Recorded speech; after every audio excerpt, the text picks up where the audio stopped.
Bonjour tout le monde, on se retrouve dans un nouveau format un peu particulier pour moi parce que on va faire un vlog. Ce vlog il va être destiné à ce que vous puissiez voir un petit peu mon évolution en train de préparer une compétition de pole dance. Et comme pour ceux et celles qui me suivent, j'avais envie de vous partager un petit peu ce que je peux moi proposer dans mes accompagnements.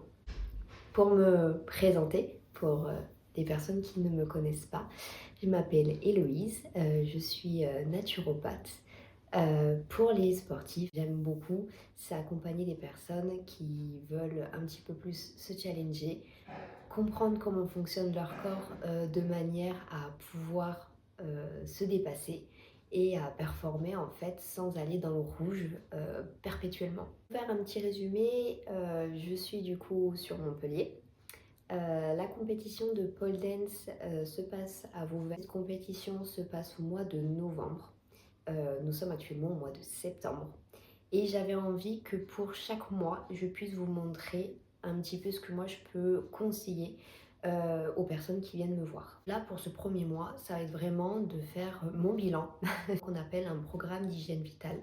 Et c'est toutes les informations que je vais pouvoir recueillir avec moi-même pour voir un petit peu les évolutions, les points à développer, parce qu'il y en a quand même beaucoup. Je vais devoir retravailler toute mon alimentation, parce que j'y fais attention.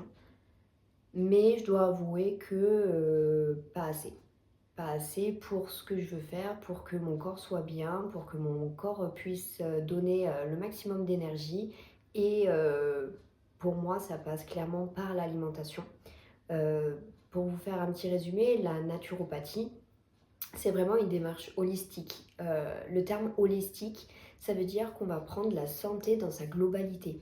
Je ne vais pas que focaliser par exemple sur des compléments alimentaires ou que sur des huiles essentielles ou que sur des infusions d'été parce que c'est tout un écosystème forcément qui se recense au même endroit qui est le corps. Et donc pour moi, il faut aussi bien que je fasse attention à mon alimentation. Et en fait, quand on dit faire attention, c'est pas dire combien j'ai de calories dans mon assiette. Ça, moi, ça ne me plaît pas. Je ne prends plus plaisir à manger. Et là, tout est la notion de se faire plaisir. L'alimentation, c'est un petit peu comme son carburant. Donc, il faut donner du bon carburant, mais il faut être content en fait de manger ce qu'on a dans son assiette. Donc pour ça, moi tout ce mois-ci, je me concentre sur mon alimentation et sur ma pratique. Dans ma pratique, je donne des cours, on va dire lundi, mardi, jeudi et samedi, donc 4 fois par semaine, à hauteur de entre 1 heure et 1 heure et quart. Donc je dois être à presque une petite dizaine d'heures dans la semaine de pratique, plus mes entraînements perso. Donc mes entraînements perso, c'est souvent à la fin de mes cours, donc je veux pas non plus tirer trop sur la corde, mais j'essaye de me consacrer à des petits morceaux de mes combos, on appelle ça, pour que ça soit efficace et que ça me prenne pas non plus 10 000 ans et que je rentre chez moi à 1 heure du matin parce que on a aussi du coup l'aspect sommeil. Je sais pas si vous vous rendez compte, à chaque fois que j'essaye de vous expliquer quelque chose, il y a un autre processus qui rentre en compte. Tout est circulaire finalement. Je veux que ça soit quelque chose où je suis confortable dedans pour que je puisse en fait le développer octobre et novembre. En sachant que du coup la compétition elle est le 8 novembre, donc début novembre. Mais après ça me permet aussi d'entretenir un petit peu la machine et pour pas que en fait après on lâche. Souvent c'est ce qui arrive, on lâche parce qu'on met trop d'efforts sur une durée plus ou moins précise et après en fait le corps il se dit c'est bon c'est passé et du coup j'ai envie de me relâcher. Moi, j'ai pas envie de travailler comme ça, j'ai plutôt envie de me dire: «OK, tu peux te faire plaisir» et j'ai pas envie de créer de la frustration.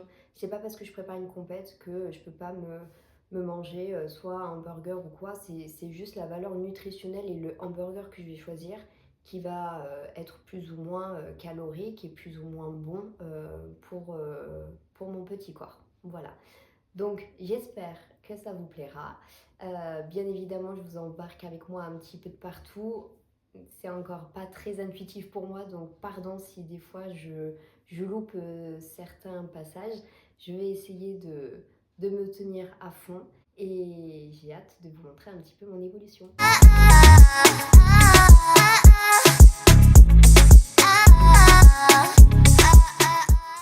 Donc là, je viens de terminer mon PHV.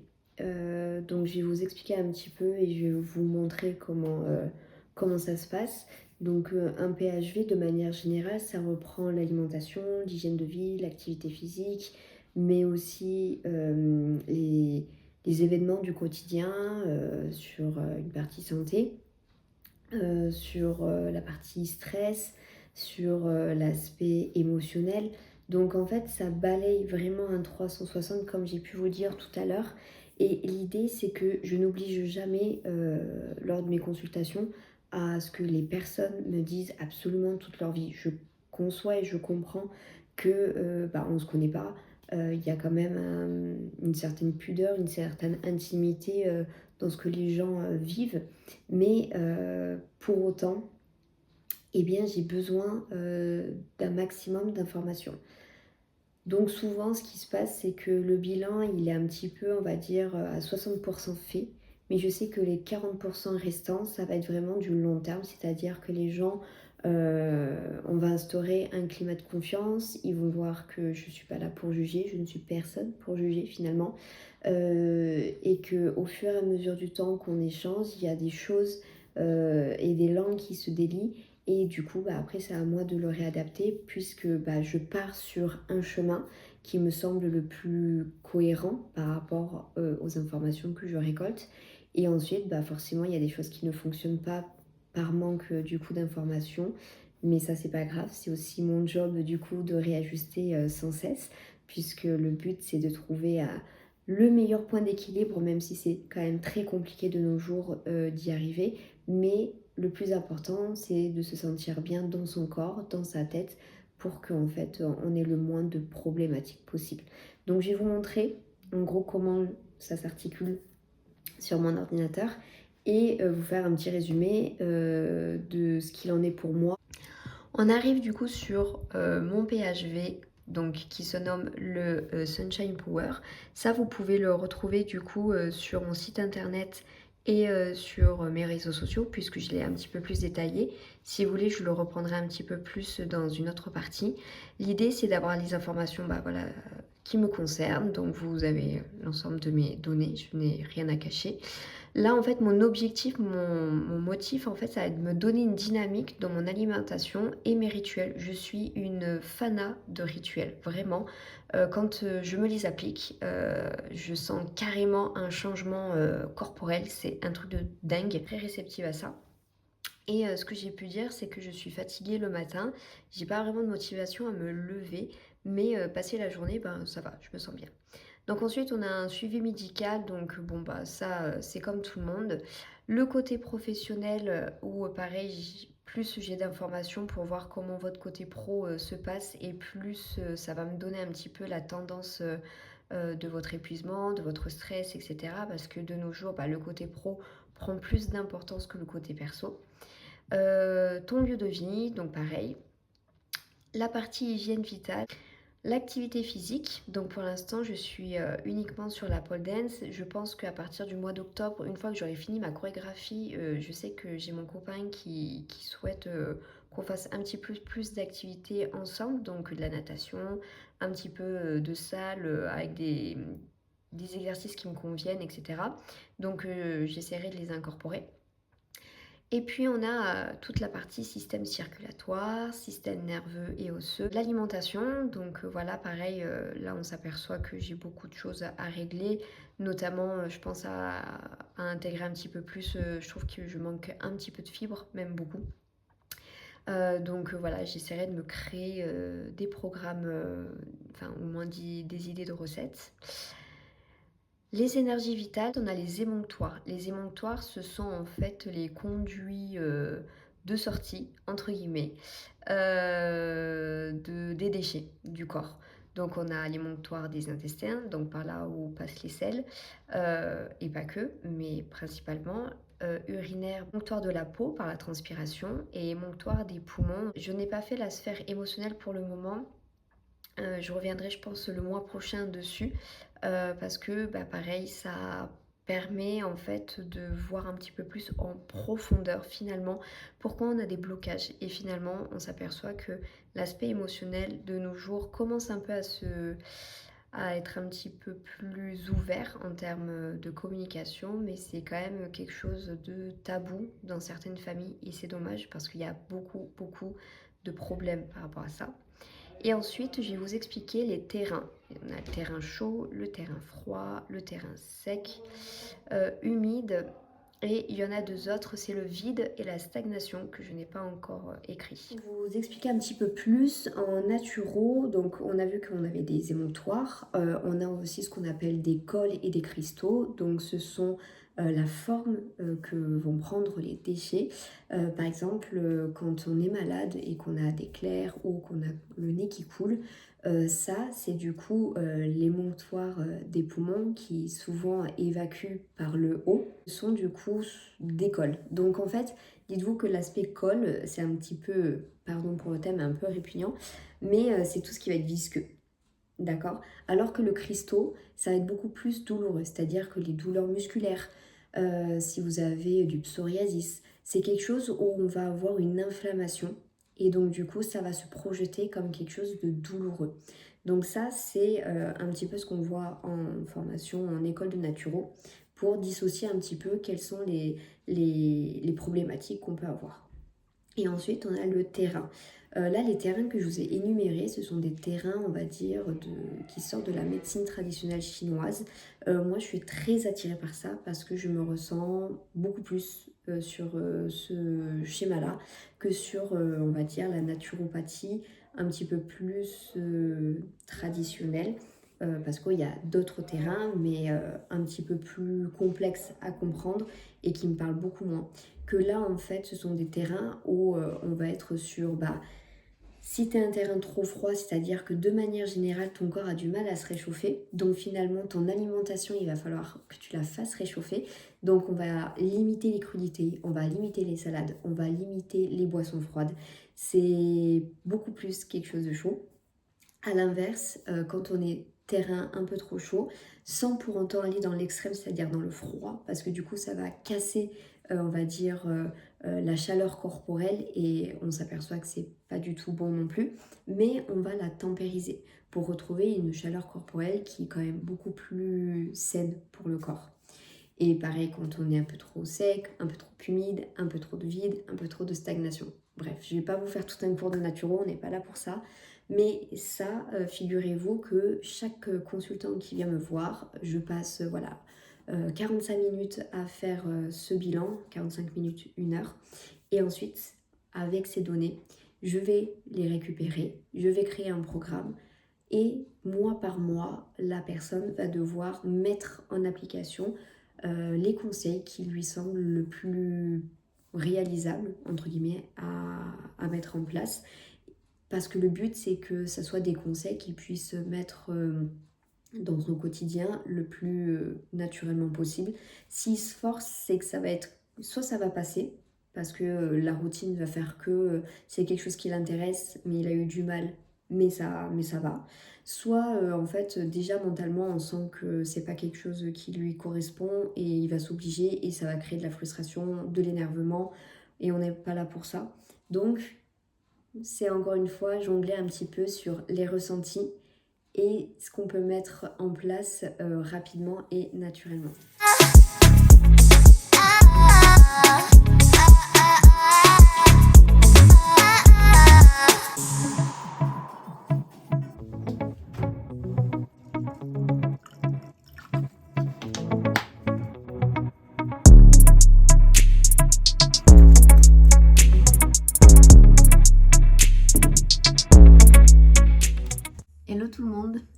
vous allez bien.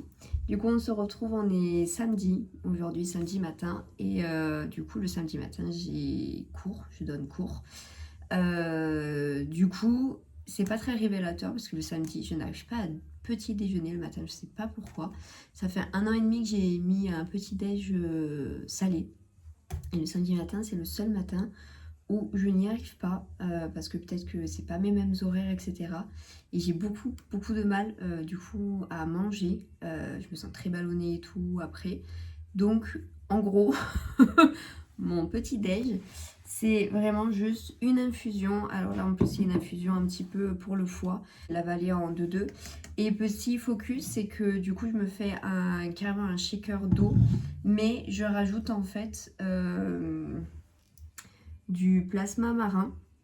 Donc en fait le plasma marin ça permet de redonner un petit peu des minéraux, les minéraux les plus importants pour le corps, parce que souvent dans l'eau, alors l'eau du robinet je n'aime pas du tout, mais du coup l'eau que je prends du coup c'est la cristalline, elle en a pas trop, et pour les apports un peu sportifs dont on a besoin, ça permet de rééquilibrer. Parce que boire c'est très bien, mais si les reins sont fatigués, du coup il y a des fuites de minéraux, et donc du coup en fait tout l'apport nutritionnel de l'eau et de l'hydratation que vous mettez en place, en fait elle part un peu directos quand vous allez aux toilettes. Donc du coup ça permet vraiment de conserver tout l'apport de ton hydratation. Du coup si jamais tu veux déjà essayer, tu peux déjà faire un petit shaker d'eau, une bouteille d'eau, qu'importe, une gourde, mettre une pincée de sel alimentaire ou de sel d'Himalaya, et déjà tu vas rajouter un petit peu ces électrolytes, ça s'appelle, dans ton hydratation. Donc ça peut être cool si tu peux le faire. Moi je le fais vraiment que quand je donne cours, ou que je sais qu'après je vais m'entraîner. Je ne l'ai pas trop mis dans mon quotidien non plus. J'ai envie de garder un petit peu cette balance là. C'est personnel, mais tous les jours on peut en avoir. C'est avec celui-là, que je me trompe pas, mais je crois que c'est entre 10 millilitres et 60 millilitres. Je suis très... Oui, c'est ça. Prendre 10 à 60 millilitres par jour de soluté hypertonique. Donc il y a toujours à diluer, ou je crois que tu peux même le boire pur, j'avais lu. Je sais plus. Forcément, complément alimentaire, donc vous faites très attention. Ça, par exemple, il y a bien marqué que c'est déconseillé pour les personnes qui ont un traitement anti-hypertenseur. S'il y a un régime sans sel, donc sodium, puisqu'il y en a, et si vous êtes malheureusement en hyperthyroïdie, parce qu'il y a de l'iode, et c'est pas forcément non plus conseillé.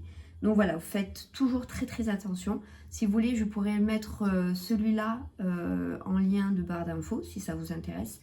C'est du laboratoire Herbolistique. C'est pas du tout un placement de produit, c'est moi qui l'ai acheté. Je trouve juste leurs produits super intéressants. Et donc du coup, si ça peut vous intéresser, regardez-le. Mais si vous voulez commencer déjà par quelque chose de plus...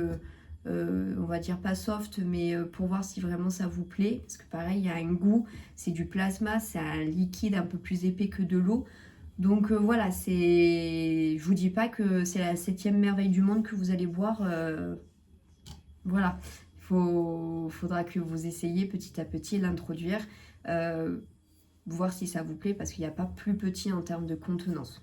Voilà, donc programme, il faut que je me bouge parce que je vais être en retard. Donc cours de 10h à midi et demi. Et après, je vais essayer de faire un petit peu d'entraînement, parce que cet après-midi, on reste tranquille avant d'entamer demain un gros circuit training.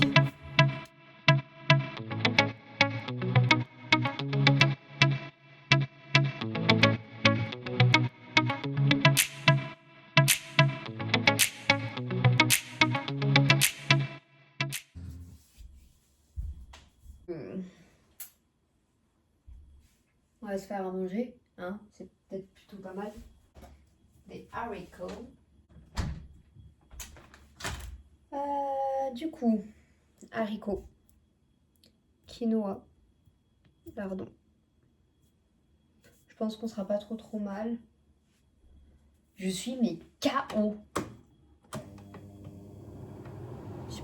Je ne sais pas si vous allez m'entendre. Je me suis rendu compte. Mais bon, c'est QFD, je déjeune pas, genre j'ai moins d'énergie et je me sens plus à plat du coup quand j'ai fait les cours le matin. C'est normal quoi. Mais j'avoue que bah du coup on a la dalle quoi. Hein. Les gens petits se reconnaîtront dans une cuisine qui n'est pas adaptée à eux. Du coup, je vous montrerai le programme, mais ce que je pense faire finalement, c'est voilà, travailler beaucoup sur l'alimentation, comme vous avez pu le comprendre. Finalement, apporter vraiment les bons gras, les bons glucides, etc. Je vais doser aussi, parce qu'il y a aussi cette quantité qui, chez moi, au quotidien, n'est pas vraiment trop présente, je dois avouer. J'ai pas trop de difficultés à manger petit, etc. Surtout que quand je mange bien, en fait, j'ai pas besoin. Souvent, un repas me fait 2 repas. Mais je dois avouer que là, ces vacances ont été assez particuliers et j'ai du mal à récupérer niveau ventre, poids, c'est compliqué. Juste accepter, ne pas se flageller, parce qu'en vrai, ça sert à rien. Faut juste se dire ok, qu'est-ce que je peux faire pour améliorer ça. L'alimentation de toute façon qu'on veuille ou pas, c'est primordial. Du coup, j'ai pris de la graisse de coco, de l'huile de coco, celle que vous voulez, techniquement elles sont toutes bonnes. C'est très très bon, c'est encore mieux que l'huile d'olive. Le beurre, je vais pas passer dessus. Déjà, perso, je n'aime pas les produits laitiers. Je crois que pour le coup, je me sors d'une grande cause. Et par contre, j'ai lu que la graisse de canard pouvait être aussi très très bonne. Je n'ai pas testé cette option-là. Je pense que pour avoir de la bonne graisse de canard, il faut aller dans une ferme. Alors j'allais dire d'agriculteurs, je pense pas, mais au moins dans une ferme où ils élèvent les canards, les oies. J'en connais pas par chez moi, donc si vous avez des adresses, je veux bien essayer. Mais ouais, je cuisine principalement l'huile d'olive, l'huile de coco et peut-être la graisse de canard bientôt. Et voilà ce que ça donne. En vrai de vrai, ça va, je suis contente. C'est des haricots, du coup quinoa avec des lardons et matière grasse, du coup huile de coco. Voilà.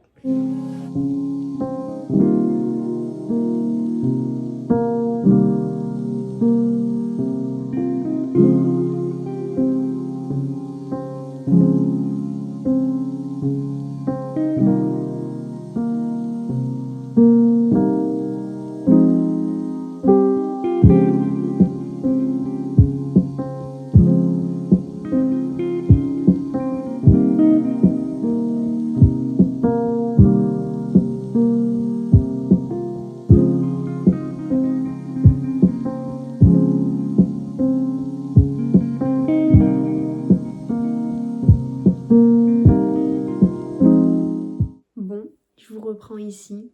Une semaine, un week-end très très riche du coup. Pour vous faire un récap, donc dans la prochaine vidéo, je vous montrerai un petit peu le planning, etc. Pour vous faire un résumé, moi mon objectif de ce mois de septembre, c'était de terminer ma chorégraphie, toute ma routine de compète. Comme ça, au moins j'ai un mois pour refaire, peaufiner les mouvements, etc. Donc ça, c'est check. Ensuite, c'était aussi pour montrer un peu mes rituels. J'adore, vraiment, je pense que je suis une fana numéro 1 des rituels, surtout le soir. Donc là, on est dimanche soir. J'aime beaucoup prendre ma douche le soir. Je trouve que tu prends un moment pour toi, c'est plutôt cool. Et puis là, on arrive vraiment dans la période où on a envie du plaid, on a envie de ce moment un peu cocooning. Donc j'avoue que l'été, j'avoue que je me fais des bains un peu froids, surtout pour entrer en post, enfin, pas en post, mais du coup en avant compète. Ça permet du coup de, voilà, de faire un petit check-in corporel. Là, l'hiver, j'ai un petit peu plus de mal, mais je pense que j'en ferai un avant, au moins une fois. Donc soit une sorte de bain, soit voilà, respiration, cohérence cardiaque avec un peu d'eau fraîche, entre guillemets. Mais là, c'était vraiment un moment pour moi. Faire, voilà, prendre soin de moi, commencer en fait la semaine dans un bon mood. Ça, c'est super important, même si vous faites pas de compète ou quoi que ce soit. Essayez.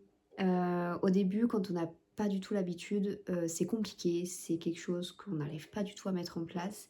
Et en fait, quand on l'introduit doucement, moi, c'est vrai que pendant mes accompagnements, si la personne est OK, parce que j'ai pas envie de forcer non plus les personnes, mais si la personne, elle est OK pour essayer, c'est-à-dire qu'au moins il y a une ouverture où le corps et le mental, sont OK, sont alignés et sans, faire tout un truc, «super costaud» entre guillemets, faire le visage, faire la crème, le truc, le machin. Juste essayer d'intégrer quelque chose qui nous convient. Donc j'avoue que le dimanche soir et je pense que ça peut être, quelque chose qui fait peur, beaucoup de personnes, mais j'avoue que, je prends, le temps, de faire un petit «reset» entre guillemets, pour commencer, la nouvelle semaine dans de bonnes conditions. Voilà, s'il y a eu des petits écarts dans la semaine, bah, essayer de me coucher plus tôt et cetera. Ce que j'aime bien aussi faire, c'est me masser les pieds. Comme je suis praticienne de réflexologie, j'avoue que pour moi ça c'est un petit peu, la cerise sur le gâteau. Donc voilà, je masse des zones qui me font du bien, où je sens que je relâche un petit peu. Surtout avant de dormir parce que du coup ça nous met vraiment dans le bain de, poser un peu le cerveau, de diminuer les écrans. Si vous avez envie de lire, lisez.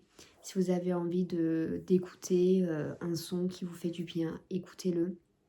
Le plus important pour moi et pour vous, entre guillemets, c'est que vous arriviez à instaurer un climat où même si vous n'avez pas passé une bonne journée, même si ça a été compliqué, et ben de vous dire ça c'est mon moment à moi et demain sera meilleur ou demain sera moins compliqué parce que c'est important aussi de transformer les pensées négatives positivement.